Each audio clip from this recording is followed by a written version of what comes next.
Hello everyone and welcome to the Paper Studio. Today ngayong araw ay ipapakita ko sa inyo kung paano ako gumagawa ng pad paper for grade 1, 2, and 3 gamit ang Canva. So kung hindi ka pa nakasubscribe dito sa channel ko, please consider subscribing and like this video as well. By the way, ang Canva ko ay hindi naka-pro. That means kaya nyo pa rin itong ma-achieve kahit na hindi kayo nakasubscribe sa Canva. Before we proceed to the actual tutorial, ipapakita ko muna sa inyo yung mga cover designs na ginawa ko for pad papers.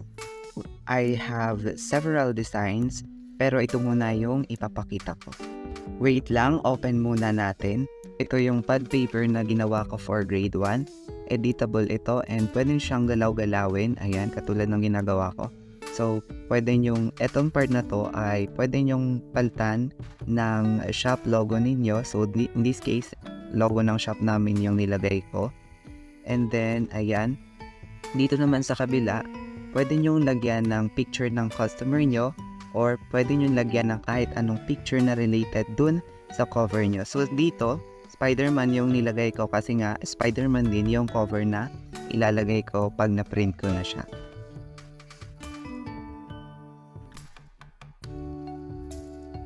Ito naman yung for grade 2. Ayan.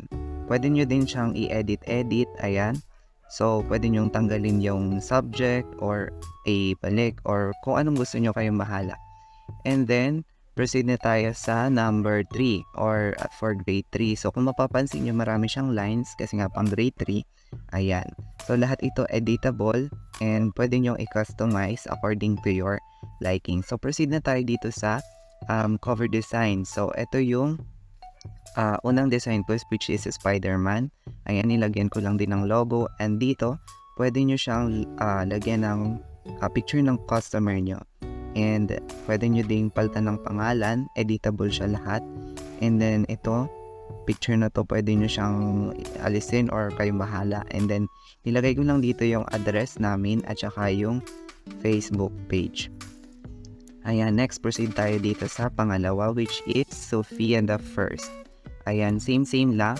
Lahat sila ay pwede nyo i-customize, palitan ng kahit anong pangalan.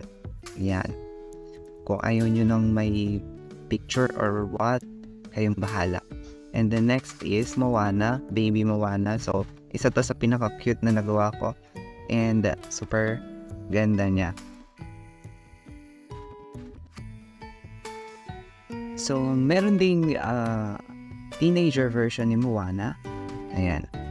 So, para sa akin maganda din yung pagkakagawa ko dyan. So, sana wag nyo i-judge. And then, next is Frozen. So, meron akong tatlong designs. Ito yung iba. Ayan. Pangalawa.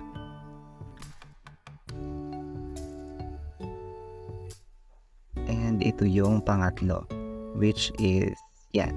And then, meron din tayong jungle theme na pad paper cover. Ito pa yung pangalawa. And now, let's proceed to the last, which is the underwater theme. Ayan. Lahat pala ng templates na ito ay for sale. Kung interesado kayo at gusto nyong bumili, ay ilalagay ko na lang yung link ng shop namin sa description box. And please consider following our Facebook page as well. Now, let's proceed to the actual tutorial kung paano gumawa ng pad paper. So, una natin gagawin, balik tayo sa home and customize size, so inches. And for width, we have 8.27 and for height, meron tayong 5.63 and then create new design. Ayan, antayin lang natin mag-loading.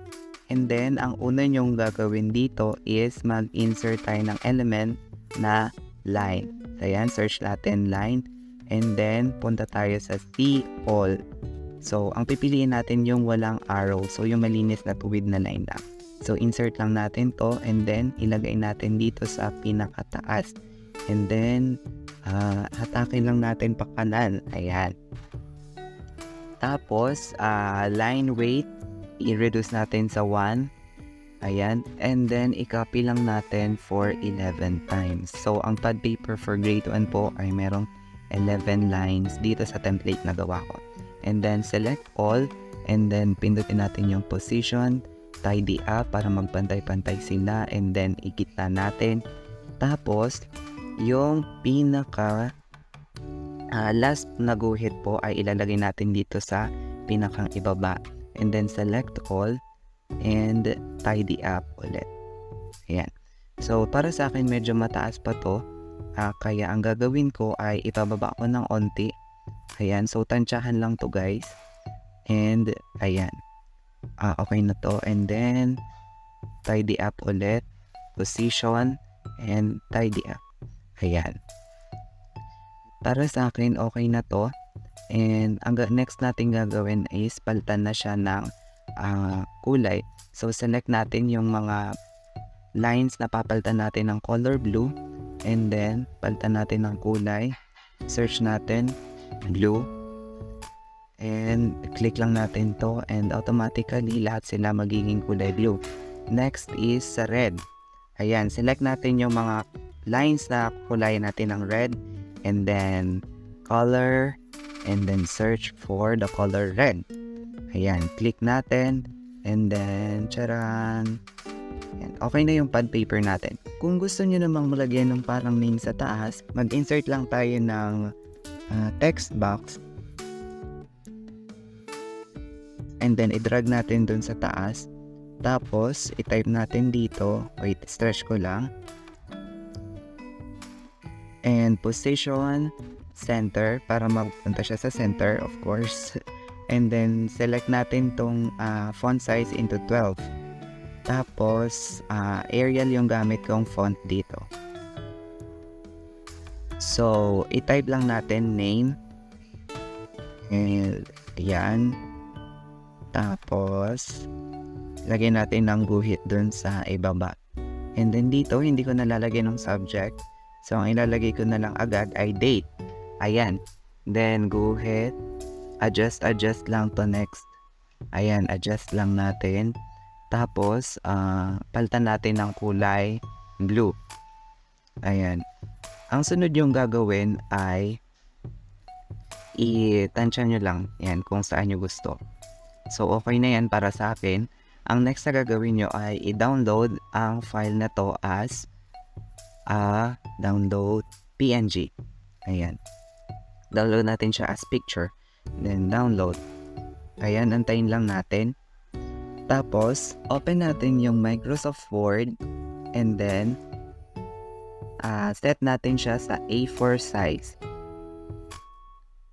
Insert picture. I-insert natin yung picture na dinownload natin. Ayan, and then wrap text in front of text para madrag natin. Sagad natin sa taas. Tapos, oops, wait lang. I-stretch natin para makover lahat ng upper part ng A4 size na bond paper. Copy and paste. Tapos, drag natin siya sa baba.